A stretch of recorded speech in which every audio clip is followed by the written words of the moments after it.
শুভ দুপুর বন্ধুরা, জয় গুরু। আজকে পাঠ করছি অখণ্ড সংহিতা বা শ্রী শ্রী স্বামী স্বরূপানন্দ পরমহংসদেবের উপদেশবাণী চতুর্দশ খণ্ড থেকে। একজন প্রশ্নের উত্তরে শ্রী শ্রী বামুনি বলিলেন, তুমি ভগবানের চরণে যে সাত্ত্বিক প্রার্থনা জানাইয়াছ তাহা পূর্ণ হইবে।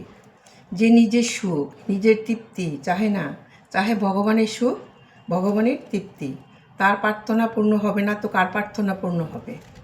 পৃথিবীর কোনো সুখই যে চাহে না, চাহে মাত্র ভগবানের নিত্য রতি। তার মতন মহান প্রার্থী বা কে আছে? দুঃখ দেখিয়া মুটি ভয় পাইও না। এই দুঃখের পশ্চাতে পরম মঙ্গলময় শ্রী ভগবানের করুণার হস্ত রহিয়াছে। তোমার বুকে তিনি অবিরাম বল যোগাইতেছেন।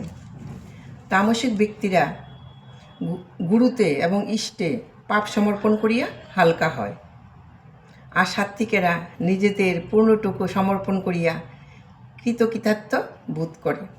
হে প্রভু, আমার পাপের ফল আমাকে ভুগিয়া শুদ্ধ ও নিষ্কাম হইতে দাও, আর আমার পূর্ণের ফলটুকু তুমি গ্রহণ করিয়া আনন্দ সংভোগ করো। এরূপ প্রার্থনার চেয়ে মহতী প্রার্থনা জগতে আর কি আছে?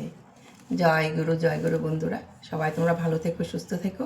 এ বলে আজকে পাঠ শেষ করছি। আবার পরে একটা নতুন পাঠ নিয়ে আসবো।